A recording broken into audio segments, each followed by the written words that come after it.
Have you ever walked away from a conversation where no one yelled at you, yet you felt utterly humiliated? Not because they said something wrong. They just interrupted right when you were opening up. They just laughed when you shared something you truly believed in. They just spoke over you as if you weren't even there. No noise was made. Yet inside, there was a stunned silence. A kind of confusion you couldn't quite name.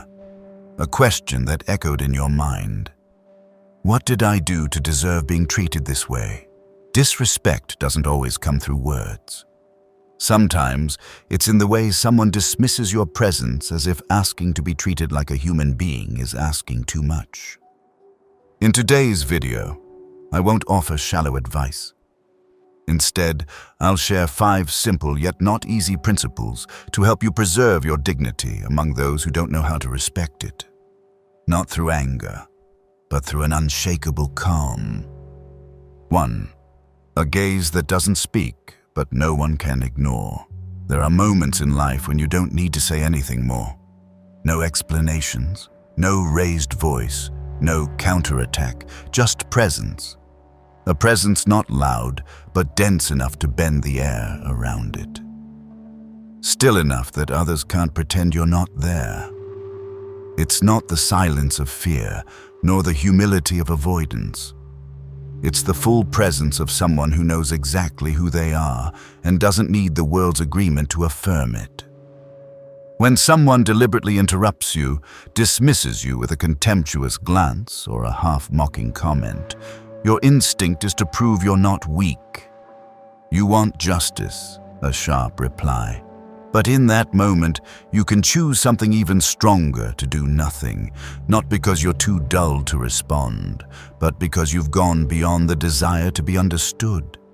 And in that place, silence is no longer surrender, but a quiet assertion. I'm not playing this game. There are gazes that make others uneasy. Not because they threaten, but because they no longer waver. No fear, no pleading, no anger, only the cold clarity of someone who no longer waits for acceptance from the other side. That gaze exposes what the disrespectful try to hide, that their power exists only as long as you react. When you stop reacting, they lose the mirror they use to admire their dominance. And in that moment, they're forced to face their own emptiness. Stoic philosophy does not glorify enduring pain, it honors mastery through self-control. Silence, in the Stoic sense, is not withdrawal. It is full presence, untouched by emotional turbulence, free from egoic impulses. When you are silent, it's not because you're overpowered, it's because you've stepped outside the chaos, and from there, you begin to see the whole. The noisy never see the whole because they are ruled by the need to dominate, to win, to be heard. But you, when you are silent, you are in the clearest state a human can reach, the state where nothing is required to prove you deserve respect.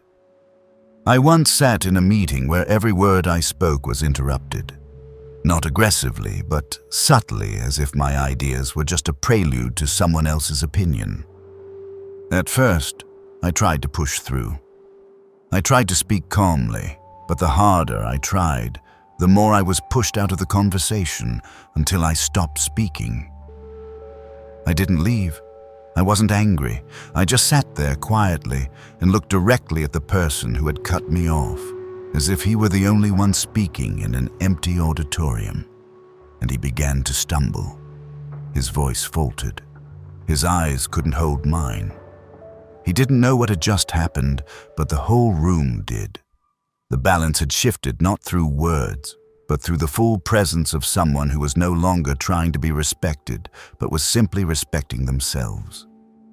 Some attacks don't come with shouting, but with smirks, backhanded comments, and dismissive looks. They're not loud, but enough to make you doubt yourself, enough to tempt you to react, to fight back, to step onto the chessboard that was set up to push you off balance. But what you don't see is this. The moment you react, You've stepped onto their board, and now every move you make will be used against you. The more you try to reason, the more they twist the narrative. The more you lose composure, the more they claim you're weak. And soon, you become part of a game they've programmed to keep you losing. A game rigged by rules that shift just enough to ensure you're always wrong. Stoicism doesn't teach us to win every confrontation. It teaches us to master ourselves to the point where we no longer feel the need to play with those who thrive on chaos. When you don't respond, when you don't play by their rules, you remove yourself from the board. You become a mirror, reflecting them not with vengeance, but in a way that leaves them nowhere to hide from their own smallness. They want you angry. They want you explaining. They want you defending, because each time you do, you affirm their influence over you. But when you are silent, when you stand there like a wall without words, they begin to see their own reflection in you, distorted and impossible to ignore. I once knew someone who always dropped comments that seemed accidental but somehow always targeted people's insecurities. He never seemed aggressive, but every interaction made the other person feel like they needed to defend themselves. I spent months wondering what I had done wrong. I wasted countless words trying to make the relationship more bearable. But the more I tried, the smaller I felt. Until one day, I stopped responding. I stopped explaining. I stopped pretending to laugh along. I simply looked through the eyes of someone who no longer felt anything for the old game. And suddenly, he went quiet. Not because I frightened him, but because he had nothing left to play off of. His subtle manipulation for the first time was met with no reaction and stopped like a machine out of fuel. What manipulators fear most isn't being attacked, it's being exposed. And the fastest way to expose them is not to participate. When you step outside and let them hear the emptiness in their own words. When you let them look at you and no longer see someone they can control, they are forced to look at themselves. And in that moment, they see the poverty of the power they thought they had.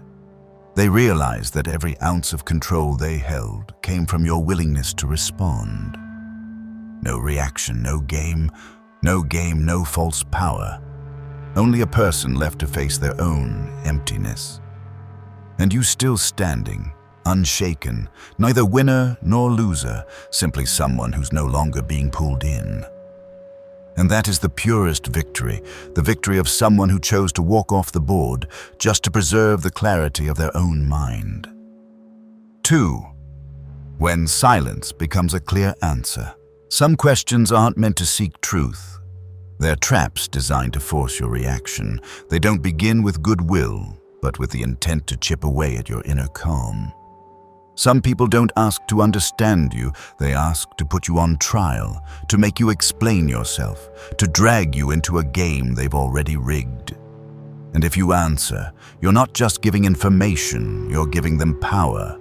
You're signaling that you need their approval to exist, that you're not strong enough to remain silent without agreement. But in truth, you owe no one a detailed map of your inner world. And you certainly don't owe anyone an explanation just so they can feel better about a choice they themselves never had the courage to make. The truth is, the world is not as kind as we hope. People will ask, "Why did you do that?" as if they truly care.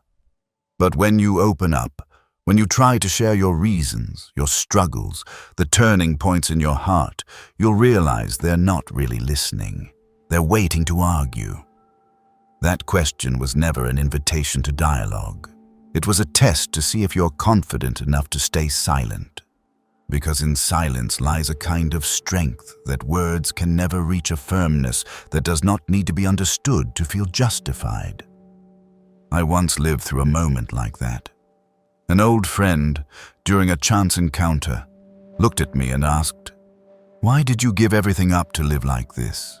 Your old job, your familiar circle, the stability, don't you regret it?"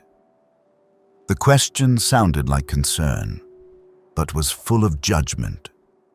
In the past, I would have explained everything. The internal reasons, the journey of self-discovery, the suffocation of living inauthentically. But that day, I just looked at him and gently said, "Because I wanted to." Then I said nothing more. No justification, no attempt to bring him into my world. Because I knew if he truly wanted to understand, he wouldn't have asked in a way that made me feel I had to defend myself. Don't be quick to think silence is avoidance. On the contrary, silence is how you affirm that you don't need anyone else to validate the path you're walking. You don't need to lay out every piece of yourself to be allowed to live authentically. And you certainly don't need to open your inner door every time someone knocks. Not everyone comes with good intentions. Not everyone who asks deserves an answer. Some questions are best answered with nothing at all. Not everyone is self-aware enough to recognize the noise they create in someone else's life. They speak, they joke, they manipulate, and still believe they're harmless. They hurt others with half-serious jabs and excuse it as just being honest or just having fun. But the danger of insensitivity disguised as playfulness is that it absolves people of responsibility for what they inflict. Only when they meet a wall of non-response do they begin to hear the echo of their own words and are forced to ask, "What did I really just say?" Silence, in that case, is not withdrawal. It's a mirror reflecting back the thoughtlessness and instability from the other side. When you don't argue, don't defend, don't explain, you leave them alone with their own words. No one to blame, no reaction to latch onto, no psychological game left to play. All they're left with is the residue of their own tone, and if they're sensitive enough, they'll begin to feel the emptiness in it. I remember once, in an important meeting, a colleague attacked me with a cold, condescending tone. In the past, I would have responded, but that day, I just looked at him, no reaction, no lowering my voice, no sign of offense, only a complete silence, as if I were giving him a safe space to hear himself. Because I knew, if I spoke, I'd become part of that wave of negativity. But by saying nothing, the room grew tense not because of me, but because he no longer had me as an excuse to justify his rage. In a strange way, silence slows time. It creates a pause in which projection can no longer continue. They can't keep throwing the ball at you. They begin to hear their own voice more clearly and often. For the first time, they realize it's not as noble as they believed. Nothing forces a person to confront their clumsiness and toxicity faster than a silence that isn't sarcastic, isn't challenging, just completely unresponsive. As if you've placed a period in the conversation without declaring it. Because sometimes, what changes people is not the lesson you try to teach, but the stunned silence that follows their own shameful words and your refusal to correct them. You let them see it, feel it, fix it. In a world where everyone wants the last word, you choose not to fight for it. You step back not because you lost, but because you already won in a place they're not yet mature enough to reach. Some attacks don't come with shouting, but with smirks, backhanded comments, and dismissive looks. They're not loud, but enough to make you doubt yourself. Enough to tempt you to react, to fight back, to step onto the chessboard that was set up to push you off balance. But what you don't see is this. The moment you react, you've stepped onto their board, and now every move you make will be used against you. The more you try to reason, the more they twist the narrative. The more you lose composure, the more they claim you're weak. And soon, you become part of a game they've programmed to keep you losing. A game rigged by rules that shift just enough to ensure you're always wrong.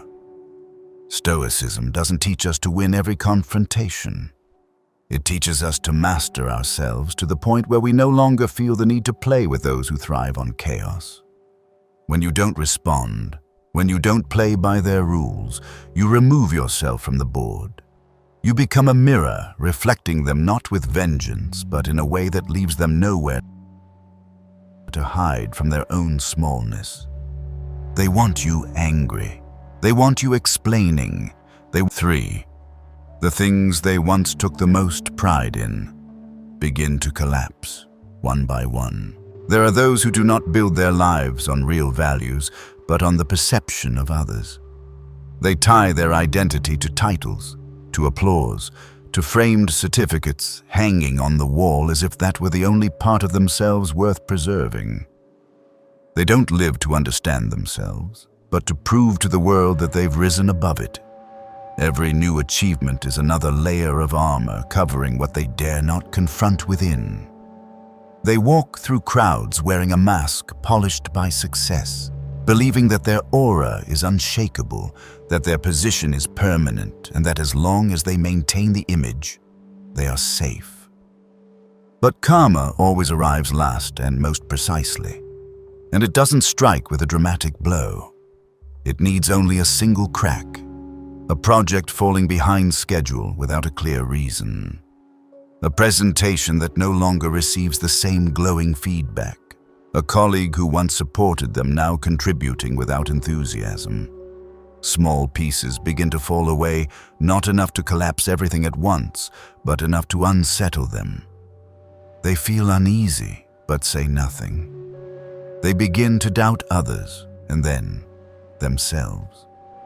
But what they avoid most is the truth that has long existed. They were never truly solid. Others just hadn't pointed it out yet. They try to hold on. The more things slip from their hands, the tighter they grip. They work harder, network more, speak louder. But in that desperate effort to control, they reveal the cracks within. One poor decision, one emotional reaction, one outburst without reason. What was once forgivable becomes proof of decline. For once a crack appears, people begin to see signs of collapse everywhere. They become the subject of whispers. No one says it outright, but their name starts appearing in side conversations laced with doubt. What breaks them is not one failure. It's the end of a streak of victories that are no longer treated as expected. The person once called a symbol now becomes someone who used to shine. No one waits for them to speak as a guide. No one quotes them as a compass. They still show up, still force a smile, but eyes no longer turn toward them. Achievements don't abandon them in chaos. They withdraw in order, as if an unseen hand were gently retrieving what was only ever on loan. And they understand, too late, that the position they once held was not a permanent reward. It was a test. And they failed not because someone else played dirty, but because they believed that standing high meant never having to look down at the rot forming beneath their own character. Karma does not strike where you're afraid. It strikes where you feel untouchable. And for them, that place is their career, their reputation, their outer success. When those things begin to slip from their grasp, they finally see. What they were most proud of was never truly theirs to keep. There are forms of collapse that do not shatter the mask, that don't take everything away but instead drain the most vital thing, the feeling that they still matter in this world. They still have a job, still hold a title, still receive invitations to prestigious places. But within, something is rotting. Their sense of control, their belief in themselves, and the internal steadiness they once relied on as the pillar of their being. At first, they don't notice. Just a few restless nights, a few moments of hesitation over decisions they once made in an instant. A faint doubt. Am I still on the right path? But soon, the signs become frequent. Speaking in public no longer lifts them. Compliments from others no longer excite them. A new victory no longer brings pride, but instead feels hollow, meaningless, exhausting. They begin to doubt themselves, but say nothing. Because the image they've built over so many years has become a wall separating them from any sign of weakness. They're afraid that if they admit they're lost, their entire world will collapse. But what they don't realize is that it's their refusal to admit it that is corroding them from the inside. The pride that once lit the way now becomes a fire that quietly consumes them, unseen by anyone. They grow more irritable, less forgiving. They lose the calm presence that once earned others' respect. They behave like someone fighting the world, but in truth, they're only fighting the unease within. Every delayed decision is a stab at their confidence. Every doubtful glance from others is a blow to the pride they no longer dare to admit is crumbling. The worst thing isn't losing others' admiration. The worst is when they themselves no longer believe in the identity they spent a lifetime crafting. They look in the mirror and no longer see clarity in their own eyes. They stand atop their platform of glory and feel as if they're teetering on the edge of a cliff. They say all the right things but sound like they're reciting the speech of someone they used to be. Karma doesn't need to take away their fame. It only needs to strip the inner strength that once helped them endure the dark. And when that vanishes, all that remains is a shell that can move, smile, speak, but no longer holds a center. You cannot point this out to them. No one can. Because people like them don't collapse from a single event. They collapse from the feeling of no longer being themselves. And that is the kind of fall no one can fix, no one can rescue. Perhaps that is the final sentence. When you still have everything in your hands, yet you've already lost the one thing that mattered most. The inner peace you once believed you would never let slip away. 4. Their body and mind begin to turn against them. No one thinks of the body as a bookkeeper. But one day, it begins to calculate. Not in numbers, but in symptoms. A strange backache after sitting too long. An irregular heartbeat in what should be a peaceful night. A shortness of breath during a familiar presentation. These subtle signals don't arrive all at once. They drip like rain through the night, silently filling a room already decaying. And then they realize their body is no longer on their side. They once believed health was a matter of science, genetics, lifestyle, and exercise. But now, despite working out, dieting, and sleeping well, they still feel exhausted. Not from nutritional lack, but from an absence of inner peace. They can't name the fatigue. They just know that each morning when their eyes open, their body no longer welcomes the day. Every step toward the office feels like stepping onto a stage for a role they no longer want to play. The body begins to collect debts from the times they pretended not to know they had hurt someone, from the lies prolonged just to protect a reputation, from the times they coldly severed ties because the relationship no longer served a purpose. They thought harming others left no trace, but the body remembers. It stores every betrayal, every manipulation, every moment they knew they were wrong and did it anyway. And then it demands payment. Without warning, without a clear reason. Only when they start to believe that maybe things have finally settled. Some days, they can't get out of bed. Not because they're ill, but because they have no will. They go for checkups. All metrics appear normal. But the body is not. It doesn't speak in medical terms. It speaks through joint stiffness, through a dullness in the skin without cause, through persistent aches in no specific place. And worst of all, they know it doesn't come from outside. They know, deep down, something has been wrong for far too long. Every cell in the body is an honest witness. No cell is deceived by justification. No internal organ believes moral excuses. The body functions by a simple principle. Live in alignment, and it supports you.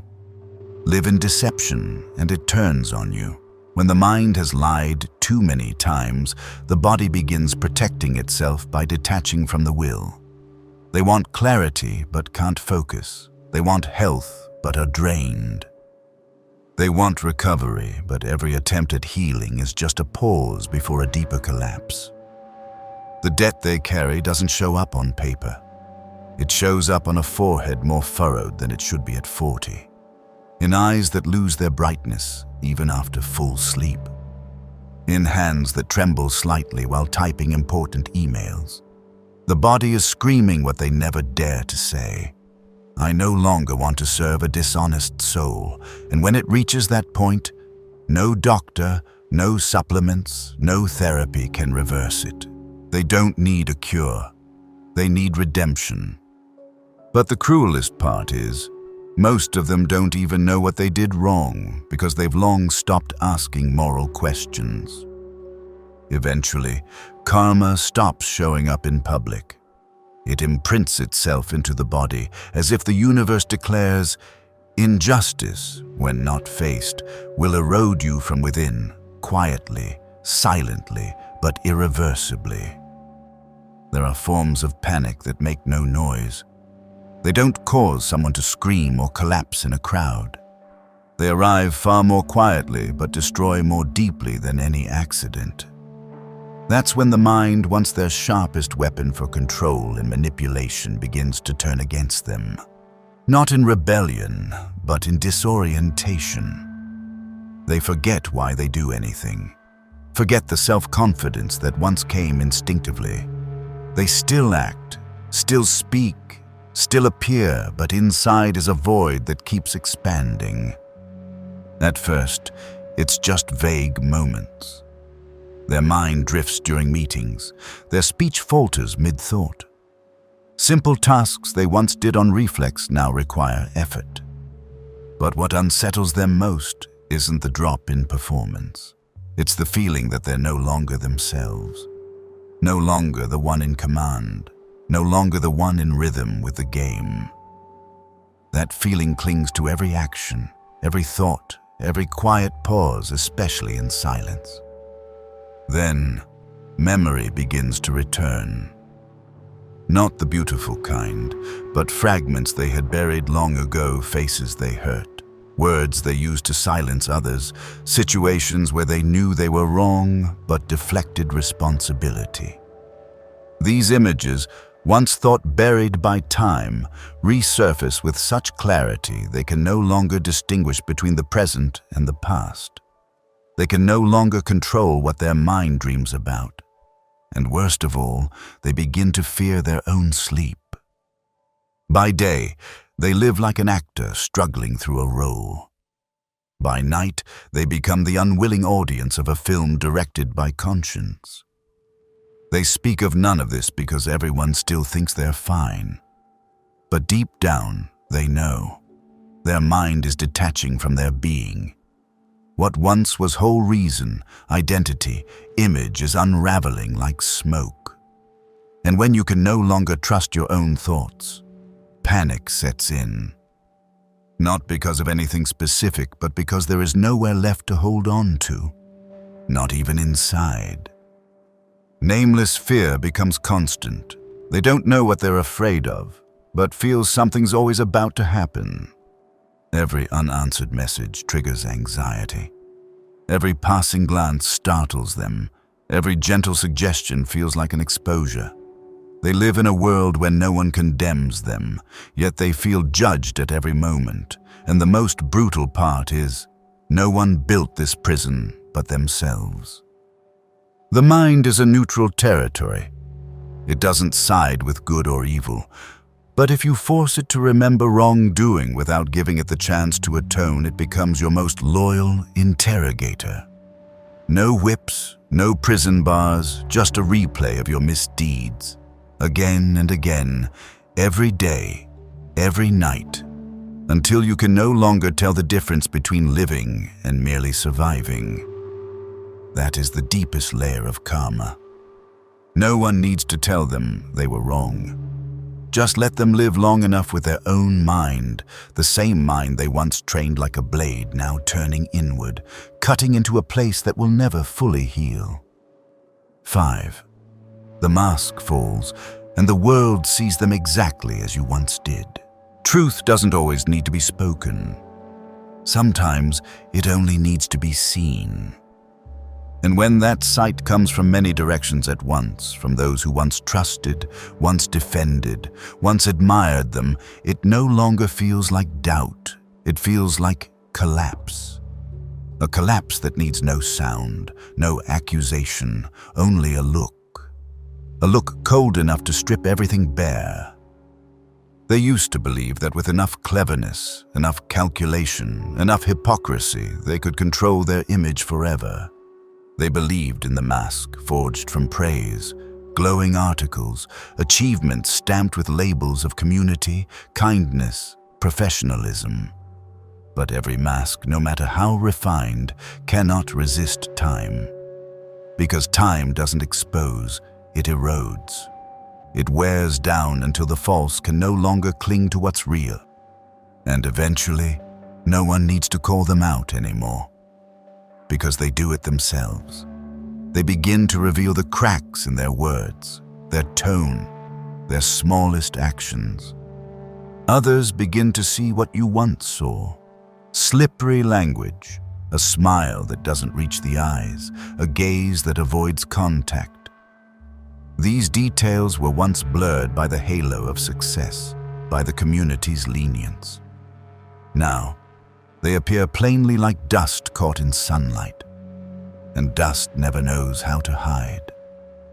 You don't have to say a word.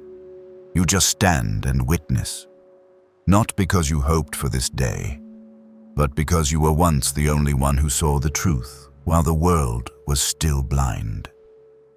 And the most painful part wasn't being betrayed. It was trying to warn others, and no one believed you. Now, as it all comes to light, you feel no triumph, only a silence growing heavier inside. Because you know, some truths are only accepted after every ounce of trust has burned to ash. They begin to lose people. Not because someone spoke against them, but because people start connecting the pieces. A word that doesn't match an action. A story that doesn't align with memory, a blame that doesn't quite hold. Each person sees one piece of truth, and when all those pieces converge, the full picture emerges clear enough that no one can deny it. No evidence needed, because the evidence is in the unspoken agreement of those who once loved them. Some try to defend them the way you once did, but eventually, even they grow tired. Because defending someone who continually causes harm is the quickest way to lose yourself. And when no one stands up to shield their mistakes anymore, they begin to feel what true isolation is. Not isolation by rejection, but by loss of trust. And in this world, losing trust cuts deeper than losing reputation. What terrifies them is not that the truth is exposed. It's that they no longer control the narrative about themselves. Once, they could guide public opinion, offer explanations, defend with elegant words. Now, every word they speak is met with doubt. Each sentence only deepens the discomfort.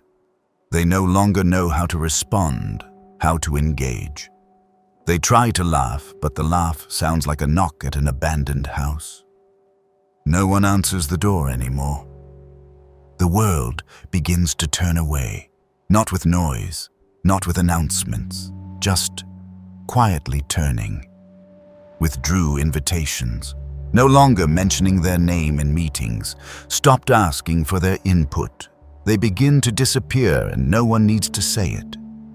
A disappearance quiet, but weighty, because it doesn't come from enemies, but from those who once loved them sincerely. And that's when you understand what justice really means. Not the kind delivered by courtrooms or public opinion or law, but the silent kind the universe enacts by stripping away the most precious thing, the chance to rebuild a shattered image. Because once the truth has been seen, it cannot be unseen.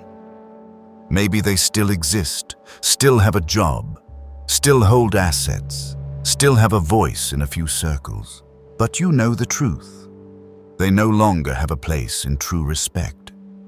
Every word they say now passes through a filter of suspicion. Every action is dissected under a lens of doubt. And worst of all, they know it. They feel how they no longer show up the way they once did. They enter a room and no one rises. They send a message and no one replies right away. They post something and receive only silence. At that point, the price they pay is no longer criticism. It's having to live with a version of themselves that no one believes in, not even themselves. They can't return to the time before they were revealed. They can't reattach the mask that has fallen. And they can't blur the image now engraved in the minds of others. From that moment on, they are no longer who they tried to be. They are only what remains bare, fragile, and fully exposed. Justice, in the end, is not retaliation. It is the moment someone must face the light in their truest form when all their layers have fallen, and every eye that once believed is now fully awake. I once mistook silence for weakness. I thought that if I didn't speak up, I would be disrespected, but then I realized silence isn't the absence of reaction. It's a different kind of response, deeper, sharper, and harder to manipulate. There are people who don't seek truth, they seek control. Every explanation you give only makes them step back to come at you from another angle. And the more you speak, the more they listen not to understand, but to find your weaknesses. I've learned to hold back my words, to conserve my energy, to reserve my respect for myself. When you stop trying to be understood, you free yourself from the burden of being judged. You're not cold, you're awake. Not indifferent, you're grounded. Freedom doesn't come from others' approval, but from the moment you stop giving them the power to decide your worth. And sometimes, the strongest thing you can do is say nothing at all. If what I've shared today resonates with you in any way, please like, subscribe, and turn on the notification bell so you won't miss the next steps on this journey I've created just for you. Because every time you choose to stay silent at the right moment, maintain distance from the right people, and stop explaining yourself to those who never listen, you quietly raise the standard for your own life. And eventually, the world will begin to adjust to the way you treat yourself. I'll see you in the next video.